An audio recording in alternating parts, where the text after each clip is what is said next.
नमस्कार, study IQ IAS Hindi में आप सभी का स्वागत है। मेरा नाम है मनीष श्रीवास्तव और इम्पोर्टेंट ऑर्गेनाइजेशन के अंतर्गत आज हम पढ़ने वाले हैं इंटरनेशनल मॉनेटरी फंड, जिसे कहा जाता है अंतर्राष्ट्रीय मुद्रा कोष। तो आज का जो टॉपिक है हमारा IMF है। ये जो प्रोग्राम है इम्पोर्टेंट ऑर्गेनाइजेशन, जिसमें हम प्रमुख जो है संगठनों के बारे में पढ़ते हैं। हर रविवार, हर संडे के दिन शाम को 5 बजे एक एपिसोड आता है। इसमें हम बहुत सारे और भी ऑर्गेनाइजेशंस कवर कर चुके हैं, जो आपको प्लेलिस्ट में मिल जाएंगे। जैसे मैंने आपको ब्रिक्स पढ़ाया हुआ है, इसके अलावा इंटरपोल के बारे में हमने बात की हुई है। हमने जो है UN के बारे में, यूनाइटेड नेशन संयुक्त राष्ट्र के बारे में बात की हुई है। इसमें आसियान के बारे में बात हो चुकी है हमारी। WHO के बारे में बात की थी। लास्ट एपिसोड जो था वो CBD के बारे में बात की थी हमने। और आज हमारा जो टॉपिक है वो IMF है, जिसको अंतर्राष्ट्रीय मुद्रा कोष कहा जाता है। तो अंतर्राष्ट्रीय मुद्रा कोष क्या है, इंटरनेशनल मॉनेटरी फंड क्या है, इसके हेडक्वार्टर्स क्यों है, कहाँ पर है, ये ऐसी बहुत सारी फैक्चुअल इंफॉर्मेशंस के साथ साथ इसका गठन क्यों हुआ है, सारी चीज़ों के बारे में आज हम जानकारी देखेंगे। भारत और इसके बीच में क्या संबंध है, किस तरीके की इसकी जो है ये किस तरह की बॉडी है, किस तरीके से काम करती है, इन सारी चीज़ों पर नज़र डालेंगे। तो शुरू करेंगे हम। सबसे पहली बात करें तो भाई आपको इंटरनेशनल मॉनेटरी फंड सुना होगा आपने कई बार, बहुत सारी जगह पे आपको सुनाई आता है कि भाई इंटरनेशनल मॉनेटरी फंड ने कुछ ऐसा काम किया है या कुछ भी चीज दी गई है इसके द्वारा। तो एक सबसे पहला मैं कंफ्यूजन शुरू में ही दूर करूंगा आपको कि IMF जो है, इंटरनेशनल मॉनेटरी फंड जो है, इसका काम क्या है। तो इसके नाम में ही जुड़ा हुआ है फंड करना। कोष है ये, कोष मतलब जिसके पास पैसा है और किस लेवल का है, इंटरनेशनल लेवल का है। तो भाई ये क्या पैसे देता है, भारत में कोई ब्रिज बन रहा है या ऑस्ट्रेलिया में कोई ऐसी योजना आ रही है तो उसके लिए क्या ये पैसा देगा? तो नहीं देगा। ध्यान रखेंगे, ये जो फंड देता है वो किसके लिए देता है, वो आप किसी भी देश के अंतर्गत अगर आर्थिक दिक्कतें आ रही हैं तो उन आर्थिक दिक्कतों से उभरने के लिए जो पैसा देता है वो IMF देता है। कोई योजना को, कोई भी तरह की चीज को करने के लिए, कुछ नया स्ट्रक्चर खोलने के लिए, कोई नई रोड बनाने के लिए, कोई इन सारी चीजों के लिए वर्ल्ड बैंक काम करता है। लेकिन इंटरनेशनल मॉनेटरी फंड जो है, अंतर्राष्ट्रीय मुद्रा कोष जो है, वो आपको आर्थिक सहायता देता है। अगर कोई देश जो है आर्थिक तंगी से या बहुत ज्यादा उनके अंतर्गत आर्थिक नुकसान हो गया है तो उस जगह पे IMF खड़ा रहेगा। अब ये चीज तो आपको समझ नहीं आई, तो भाई इसको बनाया क्यों गया था? तो जब हम बात करें, दूसरा विश्व युद्ध चल रहा था, तो दूसरा विश्व युद्ध कब चालू हुआ? 1939 में। कब तक चलता रहा? 1945 तक। तो ये युद्ध के दौरान बहुत ज्यादा आर्थिक तंगी आई जो ये देश लड़ रहे थे, क्योंकि विश्व युद्ध का मतलब ये है कि पूरा विश्व जो है लड़ रहा है। तो यहाँ पर 2 गुट हुआ करते थे, सारे देशों का खूब जो है रिसोर्स यहाँ पर खर्च हुआ। इसमें अमेरिका भी था, इसमें ब्रिटेन भी था, इसमें फ्रांस भी हुआ करता था, जर्मनी भी हुआ करता था। सारे देश जो है आर्थिक तंगी से जूझने लगे, क्योंकि युद्ध होता है तो पैसा तो खर्च होता ही है, पानी जैसा बहता है। तो इसी युद्ध के बीच में, मतलब इस युद्ध की समाप्ति होने से पहले 1944 की घटना है कि अमेरिका का एक शहर है ब्रेटन वुड्स, वहां पर एक सम्मेलन हुआ और उसमें बातचीत की गई कि भाई जो इतना बड़ा युद्ध हुआ है इससे निपटने के लिए और जो आर्थिक समस्याएं जो झेल रहे हैं हम देश, उनको उभारने के लिए कोई ना कोई एक ऐसी संस्था, कोई ऐसी बॉडी होनी चाहिए। तो ये विचार वहां से उभरा। तो उत्पत्ति में हम वही बात करेंगे इतिहास के अनुसार कि अंतर्राष्ट्रीय मुद्रा कोष की शुरुआत 1944 में ब्रेटन वुड्स कहा जाता है USA में। ये बहुत ही इंपॉर्टेंट है, इस पर कई बार UPSC क्वेश्चन पूछ चुका है कि ब्रेटन वुड्स जो सम्मेलन था वो किस किस से जुड़ा हुआ है। तो वो कई चीजों से जुड़ा हुआ है, जिसमें IMF भी है। सम्मेलन में हुई थी और सम्मेलन में 45 सरकारी प्रतिनिधि युद्ध के बाद के अंतर्राष्ट्रीय आर्थिक सहयोग के रूप में रूपरेखा चर्चा करने के लिए उपस्थित हुए थे कि भाई युद्ध तो हो चुका है, युद्ध के अंतर्गत इतना पैसा भी खर्च हो चुका है, तो हमें कहीं ना कहीं अपनी इकोनॉमी को, हमारी अर्थव्यवस्थाओं को उभारने के लिए कोई ना कोई तो काम करना पड़ेगा। तो भाई 45 सरकारी प्रतिनिधि युद्ध के बाद जो है जुड़े हैं। तो जब इनिशियल मेंबर्स जो बैठे थे, जिन्होंने ये परिकल्पना करी कि हम IMF जैसी कोई संस्था बनाएंगे, तो वो 45 सरकारी प्रतिनिधि हुआ करते थे। दूसरा अगर हम देखें तो IMF 27 दिसंबर 1945 को 29 सदस्य देशों के साथ चालू हुआ, जो इस संधि के लिए बाध्य होने के लिए सहमत हुए। इन्होंने कुछ टर्म्स कंडीशन बनाई और उसके हिसाब से 29 देशों ने इस पे हस्ताक्षर किए और इसने 1 मार्च 1947 को अपना वित्तीय संचालन शुरू किया। और वर्तमान में IMF में अब बढ़ते बढ़ते कितने सदस्य हो गए? 190 सदस्य हो गए। कोई पूछे भारत इसका सदस्य है, तो बिल्कुल भारत भी इसका सदस्य है। अब ये जो है 190 नेशंस का जो है पूरा बॉडी है, लेकिन जब बात शुरू हुई थी 45 सरकारी प्रतिनिधि थे, फिर 29 सदस्य देशों ने हस्ताक्षर किए और 1 मार्च को उन्होंने वित्तीय संचालन प्रारंभ कर दिया। इसके अलावा IMF को अंतर्राष्ट्रीय आर्थिक प्रणाली में एक प्रमुख संगठन के रूप में माना जाता है, जो राष्ट्रीय आर्थिक संप्रभुता, मैंने बताया किसी भी देश के अंतर्गत आर्थिक दिक्कत आएगी तो ये खड़ा होगा, कोई तरह की योजना है, कोई तरह की चीजें बनानी है तो उनके लिए ये काम नहीं करती, और मानव कल्याण को अधिकतम करने के साथ साथ अंतर्राष्ट्रीय पूंजी के पुनर्निर्माण पर केंद्रित है। तो इसका पूरा का पूरा फोकस जो है कि भाई किसी भी देश के अंतर्गत आर्थिक समस्या ना आए, वो देश किसी भी तरह से तंगी में ना जाए, उससे उभारने के लिए इस संस्था को बनाया गया।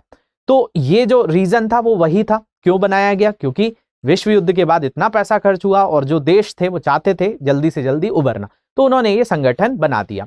इसके अलावा आपसे पूछा जाए कि भाई ये जो है, मैंने आपको बताया ही कि 1944 में ब्रेटन वुड्स सम्मेलन में इसको शुरू किया गया था। इसके अलावा IMF 27 दिसंबर 1945 को परिचालन में आया और आज यहाँ एक अंतर्राष्ट्रीय संगठन है और इसमें कितने सदस्य हैं, तो 190 सदस्य देश इसमें शामिल है। ये तो हमने बात करी। अब इसका देखिए मुख्यालय कहाँ पर है, तो इसका मुख्यालय वॉशिंगटन DC में है। वॉशिंगटन DC अमेरिका में, USA के अंतर्गत है, और मीटिंग कहाँ हुई थी, ब्रेटन वुड्स में, ये भी अमेरिका में है। तो ये दोनों ही चीजें पूछी गई हैं एग्जाम्स में कई बार। तो DC मुख्यालय है और IMF वैश्विक मौद्रिक सहयोग को बढ़ावा देने, वित्तीय स्थिरता हासिल करने, मतलब फाइनेंशियल स्टेबिलिटी पे बात करता है, अंतर्राष्ट्रीय व्यापार, अंतर्राष्ट्रीय मतलब इंटरनेशनल जो पूरा का पूरा मार्केट है, रोजगार और दुनिया भर में आर्थिक विकास को बढ़ावा देने और बढ़ावा देने पर केंद्रित है। कई तरह की रिपोर्ट जारी करता है, उनके बेसिस पर काम करता है और देशों की सहायता भी करता है, और करीबी है इसने, मैं बताऊंगा कहाँ कहाँ ये बहुत महत्वपूर्ण भूमिका निभाई है इसने। और IMF संयुक्त राष्ट्र की एक विशेष एजेंसी है। अब ये किसके अंतर्गत आती है, तो यूनाइटेड नेशंस की ही एक एजेंसी के तौर पर काम करती है। इसी की वेबसाइट पर अगर हम देखें तो कुछ फैक्ट दिए हुए थे, वहीं से हम बात कर लेते हैं। तो भाई IMF 1944 में IMF एस्टैब्लिश हुआ, 190 मेंबर कंट्रीज है, ऐसा IMF की वेबसाइट कहती है।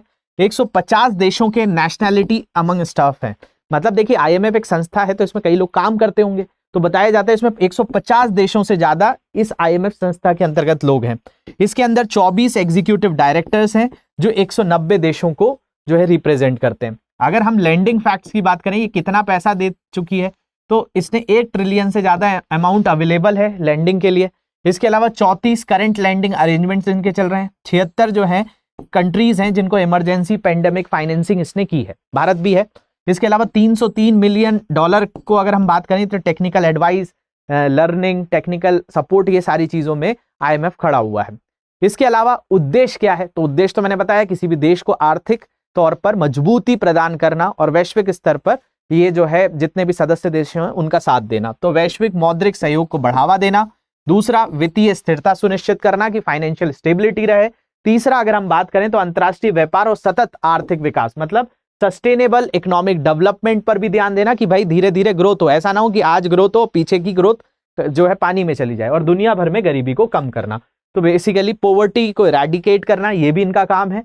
इसके अलावा अगर हम बात करें कि भाई इसने कैसे काम किया, तो 1940 के दशक में जो युद्ध से बाहर निकालने में इसने मदद करी। 1950 में जो शीत युद्ध चल रहा था उसमें कम्युनिस्ट नेशंस जो थे, ग्लोबल इकोनॉमिक सिस्टम, मतलब जो ये शीत युद्ध का जो बहुत ज्यादा लोगों को सफर करना पड़ा था USSR और आपका अमेरिका के बीच, वहां पर भी इसने मदद करी। 1960 में जब अफ्रीका का डीकॉलोनाइजेशन हुआ तब इसने मदद करी। तो इसका काम जो है ऐसी जगह पे, जैसे अभी अगर हम बात करें 2020 में जब कोविड आया तब इसने मदद करी, तो ये किसी भी तरीके से वर्ल्ड बैंक से, मैंने बताया क्यों अलग है, वर्ल्ड बैंक कई तरह के प्रोजेक्ट्स को जो है फंडिंग देने के लिए तैयार हो जाता है। जैसे वर्ल्ड बैंक का आपने सुना था कि भाई सरदार सरोवर डैम बन रहा था तो वर्ल्ड बैंक फंडिंग देने के लिए तैयार हो गया था। तो ये ऐसी चीजों के लिए नहीं खड़ा होगा, ये तब खड़ा होगा जब कोई देश कोई आर्थिक चुनौती को फेस कर रहा होगा। 1970 में वियतनाम का युद्ध हुआ, वहां पे 1980 में जो इंटरनेशनल डेब्ट क्राइसिस हुए, 1990 में जो 90 के दशक में बात करें जैसे USSR ब्रेकडाउन हुआ, रशिया अलग बना, ये सारे देश जो है USSR सोवियत संघ से टूटे, तब इसने मदद करी। इसके अलावा 2000 में जो है ग्लोबल फाइनेंशियल क्राइसिस जब आया था तब की बात कर रहे हैं, 2010 में इसने रिकवरी करने के लिए मदद करी। तो ऐसे इसके अलग अलग समय पर इसने मदद करी है, लेकिन वो क्या है, आर्थिक विकास के लिए, गरीबी को दूर करने के लिए, सतत जो एक विकास हो, आर्थिक विकास हो उसके लिए, और एक सस्टेनेबल डेवलपमेंट हो उसके लिए।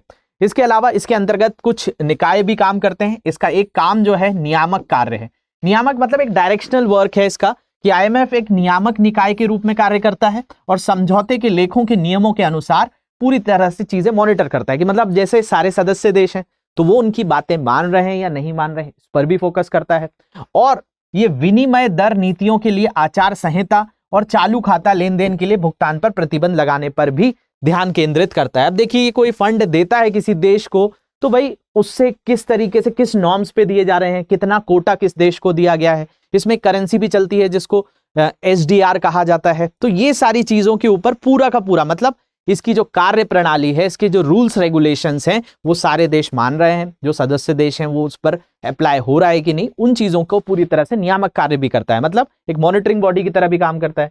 फिर वित्तीय कार्य भी है। आईएमएफ सदस्य देशों को अल्पकालिक या मध्य अवधि के भुगतान संतुलन, जो बैलेंस ऑफ पेमेंट होता है कि भाई कोई देश वित्तीय घाटे में आ रहा है तो उसको पैसा देना और फिर उससे वापस भी लेना, असंतुलन को पूरा करने के लिए वित्तीय सहायता और संसाधन प्रदान करता है।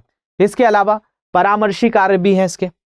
अब देखिए, कोई सदस्य देश ने इससे पैसा लिया तो भाई जब उसको उसकी आर्थिक विकास हो गया तो फिर वो रिकवरी भी होती है।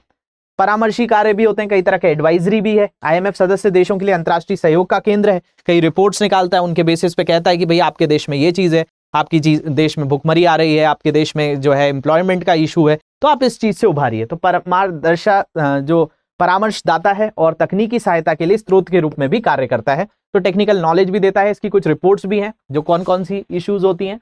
तो वर्ल्ड इकोनॉमिक आउटलुक, इस रिपोर्ट से कई तरह के करंट अफेयर्स आपसे बनते हैं। ग्लोबल फाइनेंशियल स्टेबिलिटी रिपोर्ट, जिसको जीएफएसआर कहा जाता है, ये इंपॉर्टेंट है। और फिस्कल मॉनिटर, देखिए ये इस साल की जो रिपोर्ट आई है वो अक्टूबर 11 2022 को आई थी, ये भी ग्लोबल फाइनेंशियल, और 9 अक्टूबर को फिस्कल मॉनिटर आया था। तो ये इनके मेजर जो रिपोर्ट्स आती हैं वो मैंने यहाँ बताई हैं।